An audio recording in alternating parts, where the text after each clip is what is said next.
Hello students, इस video के अंदर हम लोग डिस्कस करेंगे अबगार स्कोर के बारे में। जो अबगार स्कोर है ये हमारे पीडियाट्रिक्स का एक टॉपिक है, यानी कि चाइल्ड हेल्थ नर्सिंग का एक काफ़ी इम्पॉर्टेंट टॉपिक है। अबगार स्कोर के अंदर हम लोग इसकी सारी चीज़ों को डिस्कस करेंगे, इसके टेबल के बारे में डिस्कस करेंगे, मिनिमम स्कोर कितना होता है, मैक्सिमम स्कोर कितना होता है, सारी चीज़ों को बिल्कुल ईजी लैंग्वेज के अंदर अंडरस्टैंड करेंगे। स्टार्ट करते हैं हमारे टॉपिक को। देखो, Apgar score given by Virginia Apgar. Virginia Apgar करके एक शख्स थे जिन्होंने अबगार स्कोर के बारे में जो है हम सबको बताया था 1952 के अंदर। ठीक है, ही वॉज अ ऑस्ट्रेलियन एनेस्थ्योलॉजिस्ट। वो ऑस्ट्रेलियन एनेस्थ्योलॉजिस्ट थे जिन्होंने अबगार स्कोर के बारे में बताया था 1952 के अंदर। ठीक है, अब हम लोग अगर आगे समझें, यहाँ पर जैसा कि लिखा है, it is a physical examination method to assess baby wellbeing और adjustment in the extra uterine environment after birth. देखो, अबगार स्कोर जो है ना, ये एक ऐसा मेथड है। क्या है ये? एक मेथड है। ठीक है, फिजिकल एग्जामिनेशन का एक ऐसा मेथड है जिससे हम लोग ये असेस कर सकते हैं या फिर ये पता लगा सकते हैं कि बेबी कितना वेलबींग है। ठीक है, यानी कि बेबी की कितनी अच्छी कंडीशन है बर्थ के बाद। And adjustment in the extra uterine environment. Basically जो बच्चा होता है ना, वो यूटेरस के अंदर ही पलता है और बड़ा होता है। जब यूटेरस से बाहर आता है तो उसको बोलते हैं एक्स्ट्रा यूटेराइन इन्वायरमेंट। ठीक है, पहले तो इंट्रा यूटेराइन इन्वायरमेंट था। ठीक है, और अब जब यूटेरस से बाहर आ चुका है तो वहाँ पर क्या है, एक्स्ट्रा यूटेराइन इन्वायरमेंट के अंदर जो बच्चा है वो कितना वेल बीइंग है, वो पता लगाने का एक फिजिकल एग्जामिनेशन का मेथड होता है जिसको हम लोग क्या बोलते हैं, अबगार स्कोर। आई होप आपको अबगार स्कोर क्या होता है ये तो समझ में आ गया होगा। अब नेक्स्ट अगर हम लोग बात करते हैं, it usually done after 5 minute of birth. Basically जब बच्चे का जन्म होता है तो उसके 5 मिनट के अंदर अंदर ये जो अबगार स्कोर है इसको हम लोग असेस करते हैं। ठीक है, अब अबगार स्कोर को असेस करते कैसे हैं? देखो, जो अबगार स्कोर है ना, ये 5 वर्ड से मिलकर बना है। ठीक है, A, P, G, A and R. ठीक है, टोटल मिला के क्या हो गया, अबगार स्कोर। ठीक है, अबगार में जो है one by one in words का मतलब समझते हैं। देखो, सबसे पहला वर्ड है हमारे पास ए। ए का क्या मतलब है? अपीयरेंस। अपीयरेंस का मतलब क्या होता है? किसी भी पर्सन की एक बेसिक अपीयरेंस होती है, हम उसको देखते हैं ना तो उसकी एक अपीयरेंस होती है जिसको हम लोग बोलते हैं जैसे कि स्किन कलर। बच्चे का जो स्किन कलर है ना, उसको चेक करेंगे सबसे पहले। ठीक है, ए से तो क्या हो गया, अपीयरेंस, जैसे कि स्किन कलर वगैरह। सेकंड, पी से मतलब क्या होता है, पल्स। पल्स यानी कि हार्ट रेट। नेक्स्ट थर्ड हमारे पास है जी। जी से क्या होता है, ग्राइमेस। ग्राइमेस का मतलब क्या होता है, रिफ्लेक्स एक्टिविटी। अगर आपने न्यूबॉर्न रिफ्लेक्सेस पढ़े होंगे तो आपको पता होगा कि न्यूबॉर्न के अंदर काफ़ी सारे रिफ्लेक्सेस होते हैं। अगर नहीं भी पढ़े तो पीडियाट्रिक की प्लेलिस्ट के अंदर मैं वीडियो अपलोड कर दूंगा, आप वहां पर जाकर देख सकते हो, आपको सब कुछ समझ में आ जाएगा। देखो, रिफ्लेक्सेस अगर मैं आपको थोड़ा सा सिंपल से बताऊं, देखो, जब भी बच्चे को आप लोग पकड़ोगे या फिर जब भी बच्चे का बर्थ होता है ना, तो अपने पैरों को जो है फ्लेक्स करता है। ठीक है, अपने हाथ पैरों को जो है बहुत तेज़ी से हिलाता है, रोता है, तो वो सारे रिफ्लेक्सेस ही तो है। ठीक है, इसी के अलावा नेक्स्ट हमारे पास है ए, जिसका मतलब होता है एक्टिविटी, यानी कि मसल टोन। यानी कि बच्चा रो रहा है, अपने हाथ पैरों को हिला पा रहा है, अपने हेड को मूव कर पा रहा है या नहीं कर पा रहा, वो सारी चीज़ें मसल टोन में आ गई। ठीक है, और नेक्स्ट हमारे पास लास्ट है आर। आर का क्या मतलब होता है, रेस्पायरेशन, रेस्पायरेटरी रेट, जिसके अंदर हम लोग देखते हैं और डेप्थ भी देखते हैं। ठीक है, अबगार स्कोर जो है टोटल 5 वर्ड से मिलकर बना है। वन बाय वन हमने इन सब का मतलब भी समझ लिया। अब हम लोग देखते हैं अबगार स्कोर के बारे में कुछ और। Marks in Apgar score. अब देखते हैं कि मार्क्स कैसे देते हैं। ठीक है, देखो, हमने टोटल 5 चीज़ें पढ़ी। एक तो होता है अबगार स्कोर। ठीक है, अबगार स्कोर के अंदर टोटल 5 चीज़ें देखी। अपीयरेंस देखी, पल्स, ग्राइमेस, ठीक है, एंड अपीयरेंस और रेस्पिरेशन। ठीक है, अबगार स्कोर के अंदर जो है हमने टोटल ये 4-5 चीज़ें देखी थी। देखो, मिनिमम स्कोर जो होता है ना वो होता है 0। ठीक है, यानी कि मिनिमम हम लोग 0 मार्क्स दे सकते हैं और मैक्सिमम सबसे ज़्यादा मार्क्स हम लोग किसी भी एक चीज़ को कितने दे सकते हैं, 2। ठीक है, यानी कि जो मिनिमम मार्क्स है हमारे पास 0 है और जो मैक्सिमम मार्क्स है वो है 2। ठीक है, और अगर हम लोग बात करें यहाँ पर स्कोर के बारे में, जब हम पाँचों को, जब टोटल मार्क्स देने के बाद इन पाँचों को कैलकुलेट करते हैं ना, पाँचों के इन मार्क्स को, तो यहाँ पर जो मिनिमम स्कोर आता है ना वो कितना आता है, 0। ठीक है, यानी कि आपने अपीयरेंस में भी 0 दे दिया, पल्स में भी 0 दे दिया, ग्राइमेस में भी 0 दे दिया और बाकी 0 में भी 0-0 नंबर अगर दे दिए तो टोटल 0 कितना हो जाएगा, टोटल स्कोर कितना हो जाएगा, 0। तो यहाँ पर जैसा कि यही लिखा है कि मिनिमम स्कोर तो कितना है, 0, यानी कि मिनिमम स्कोर, कम से कम स्कोर हम लोग 0 दे सकते हैं और मैक्सिमम स्कोर यानी कि ज़्यादा से ज़्यादा कितना दे सकते हैं? मैक्सिमम मार्क्स 2 देंगे। तो सबके अंदर अगर हम लोग 2, 2, 2, 2 मार्क्स देंगे तो टोटल कितना हो जाएगा? 10, ठीक है? सो इसी हिसाब से जो मैक्सिमम स्कोर हम लोग दे सकते हैं अबगार स्कोर के अंदर वो है 10। सो 0 से लेकर 10 तक के बीच में ही जो स्कोर है वो दिया जाता है और ये जो स्कोर है पाँचों पैरामीटर्स को जो है एनालाइज़ करके पाँचों पैरामीटर्स को ध्यान में रख के फिर दिया जाता है। कौन से हैं वो पाँचों पैरामीटर्स? अबगार, ठीक है? यानी कि अपीयरेंस, पल्स, ग्राइमेस, एक्टिविटी और रेस्पिरेशन। ये है वो पाँचों के पाँचों पैरामीटर। अब मैं आपको एक टेबल बना के अच्छे से समझाता हूँ। तो देखो, सबसे पहले तो यहाँ पर लिखा है पैरामीटर्स, ठीक है? ध्यान से इस टेबल को समझना, एग्ज़ाम में भी आप ऐसा का ऐसा ही बना के आओगे। देखो, सबसे पहले है पैरामीटर्स कौन-कौन से आपको पता है, जो भी हमारे अबगार है, ठीक है? जो मिनिमम मार्क्स है देखो 0 कब देना है, 1 कब देना है और 2 कब देना है, ठीक है? सबसे पहले अगर हम लोग बात करें यहाँ पर अपीयरेंस के बारे में, यानी कि स्किन कलर के बारे में, ठीक है? सो देखो, होल बॉडी साइनोस, साइनोस का मतलब क्या होता है? देखो, साइनोस्ड का क्या मतलब होता है?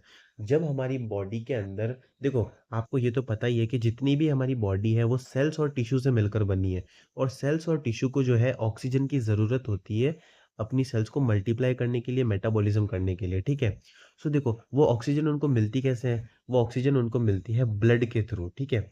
तो ब्लड के अंदर जब ऑक्सीजन की डेफिशिएंसी हो जाएगी ना, यानी कि ऑक्सीजन की जो है कमी हो जाएगी, तो उसकी वजह से क्या होगा कि जो भी हमारे टिश्यूज़ है बॉडी के अंदर, ठीक है? जो भी टिश्यूज़ है, सेल्स है, उनको जो है ऑक्सीजन की डिमांड सॉरी ऑक्सीजन की जो सप्लाई है वो कम मिलेगी और जिसकी वजह से क्या होगा पता है? जिसकी वजह से साइनोसिस होगा, ठीक है?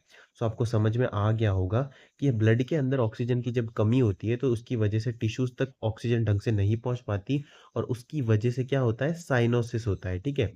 सो देखो, जैसा कि स्किन कलर की यहाँ पर मैंने बात करी थी, तो देखो साइनोसिस की जो कंडीशन होती है ना, उसके अंदर जो हमारी स्किन का कलर हो जाता है, वो ब्लू हो जाता है, ठीक है? ब्लू कलर लिप्स और नेल्स यानी कि स्किन का कलर, नेल्स का कलर और लिप्स का कलर जो है, वो थोड़ा-थोड़ा ब्लू हो जाता है, ठीक है? कब हो जाता है? जब बॉडी में साइनोसिस की कंडीशन होती है, यानी कि ऑक्सीजन की डेफिशिएंसी होती है। सो देखो, जैसा कि यहाँ पर लिखा है, अपीयरेंस की बात करें तो देखो, whole body cyanosis, blue colour lips, nails and skin, ठीक है?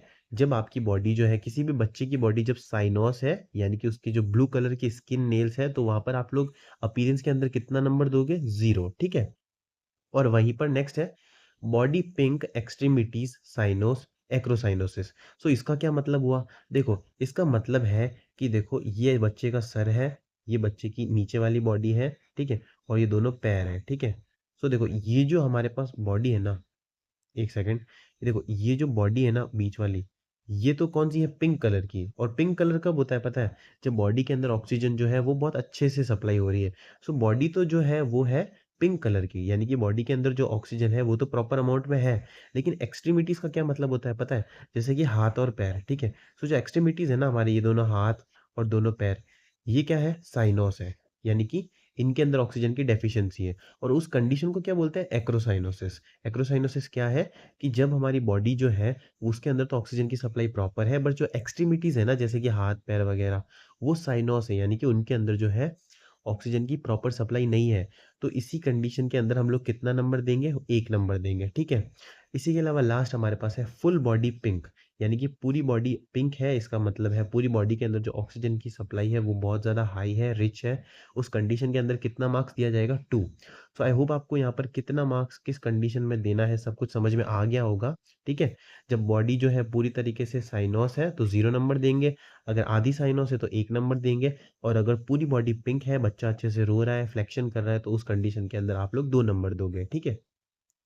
सो ये तो बात थी अपीयरेंस के बारे में। अब नेक्स्ट हम लोग डिस्कस करते हैं सेकंड पैरामीटर को, ठीक है? सेकंड पैरामीटर क्या है हमारे पास? पल्स। पल्स और हार्ट रेट। सो देखो, न्यूबॉर्न के अंदर जो नॉर्मल हार्ट रेट होती है ना, वो होती है 100 से लेकर 140 बीट पर मिनट, ठीक है? आपको पता होगा ये तो है न्यूबॉर्न के अंदर, ठीक है? वहीं पर अगर बात करें एडल्ट के बारे में तो 72 बीट पर मिनट तक जो होती है एवरेज एडल्ट के अंदर होती है, ठीक है?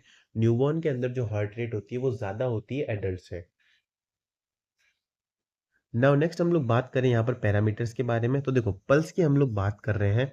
अगर अब्सेंट है, ठीक है, यानी कि जो हार्ट रेट है ना बच्चे की, वो 60 से भी कम है और या फिर अब्सेंट है, ठीक है, तो उस कंडीशन के अंदर आप लोग कितना नंबर दोगे? 0, ठीक है?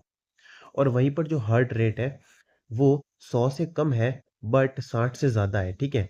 नॉर्मल तो होनी कितनी चाहिए? 100 से लेकर 140 के बीच में, ठीक है? बट 100 से जो है कम है और 60 से ज़्यादा है, तो उस कंडीशन के अंदर आप लोग कितना नंबर दोगे? 1, ठीक है? और जो हार्ट रेट है अगर वो 100 से ज़्यादा है, तो उस कंडीशन के अंदर आप लोग मैक्सिमम मार्क्स दोगे जो कि कितने होते हैं? 2, ठीक है? इसी के अलावा नेक्स्ट हम लोग बात करते हैं थर्ड पैरामीटर के बारे में जो कि है ग्राइमेस यानी कि रिफ्लेक्स एक्टिविटी। सो अगर कोई भी बच्चे की रिफ्लेक्स एक्टिविटी काम नहीं करनी है तो उस कंडीशन में 0 नंबर दिया जाएगा। माइल्ड ग्राइमेस है यानी कि हाँ, थोड़े बहुत हाथ पैर बच्चा हिला रहा है, ठीक है? थोड़ा बहुत रिफ्लेक्सेस काम कर रहे हैं बच्चे के, तो वहाँ पर जो है आप लोग 1 नंबर दे सकते हो। और बच्चा पूरा फुल क्राई यानी कि बच्चा पूरी तरीके से रो रहा है, अपने हाथ-पैरों को पूरी तरीके से हिला रहा है, उसके सारे रिफ्लेक्सेस अच्छे से काम कर रहे हैं, तो वहाँ पर आप लोग मैक्सिमम मार्क्स दोगे जो कि होते हैं 2, ठीक है? नेक्स्ट हम लोग चलते हैं हमारे अगले पैरामीटर की तरफ जो कि है एक्टिविटी। अब एक्टिविटी यानी कि मसल टोन, ठीक है? सो बच्चा अगर पैरालिसिस है, नो मसल टोन यानी कि अपने हाथ-पैर नहीं हिला हिला सकता और उस बच्चा जो है मूवमेंट नहीं कर पा रहा है, तो उस कंडीशन के अंदर 0 नंबर दिया जाएगा। वहीं पर जो है माइल्ड फ्लेक्शन थोड़े बहुत हाथ-पैर हिला रहा है ऑफ एक्सट्रीमिटीज़, एक्सट्रीमिटीज़ मैंने बताया था हाथ-पैर। सो अगर थोड़े बहुत हाथ-पैर के अंदर हिला रहा है, थोड़ा बहुत फ्लेक्शन बच्चे के अंदर प्रेज़ेंट है, तो उस कंडीशन के अंदर आप लोग कितना मार्क्स दोगे? 1, ठीक है? और फुल क्राई विथ फ्लेक्शन बच्चा आपको पता होगा बच्चा जो है अगर वो अपने पूरे हाथ पैरों को हिला रहा है, ज़ोर-ज़ोर से रो रहा है, तो उस कंडीशन के अंदर आप लोग 2 नंबर दोगे क्योंकि ये जो कंडीशन है ये नॉर्मल है, ठीक है? जब बच्चे का बर्थ होता है ना, तब जो है डॉक्टर्स उसको आपको पता होगा थोड़ा-सा मारते हैं, जिसकी वजह से वो रोना स्टार्ट कर देता है और अपने हाथ पैरों को ज़ोर-ज़ोर से हिलाना चालू कर देता है। तो वो जो कंडीशन होती है ना, वो सबसे बेस्ट होती है। इसका मतलब जो है उसके फ्लेक्शन, रिफ्लेक्सेस सारी चीज़ें अच्छे से काम कर रही है और अबगार स्कोर के अंदर उसको मैक्सिमम मार्क्स दिए जाते हैं, ठीक है? नेक्स्ट हमारे पास लास्ट है रेस्पिरेशन जो कि हमारा आखिरी पैरामीटर है। सो रेस्पिरेशन अगर एब्सेंट है यानी कि बच्चा अगर साँस ही नहीं ले रहा है तो 0 नंबर दोगे। इर्रेगुलर है तो 1 नंबर दिया जाएगा और क्राई बेबी पिंक बॉडी और बच्चा अच्छे से रो रहा है, उसकी बॉडी पूरी तरीके से पिंक है, इसका मतलब रेस्पिरेशन प्रॉपर्ली हो पा रहा है, तो उस कंडीशन के अंदर आप लोग 2 नंबर दोगे, ठीक है? और इसी तरीके से पाँचों पैरामीटर्स के अंदर जो-जो मार्क्स आप दोगे, सिचुएशन के अकॉर्डिंग उन सबको लास्ट में कैलकुलेट करने के बाद अगर जो स्कोर है, वो आपका 5 से ज़्यादा आता है और 10 के अप्रॉक्स आता है, ठीक है? तो जो कंडीशन है वो माइल्ड से लेकर मॉडरेट तक हो सकती है और इसी तरीके से अबगार स्कोर को जो है कैलकुलेट किया जाता है। सो आई होप आपको पूरा टॉपिक समझ में आया होगा। अगर आपको कोई भी डाउट है तो आप कमेंट करके पूछ सकते हो। साथ ही साथ अगर आपको इस टॉपिक की पीडीएफ चाहिए तो आप टेलीग्राम चैनल एनएसजी लाइब्रेरी से जाकर इसको डाउनलोड भी कर सकते हो। Thank you.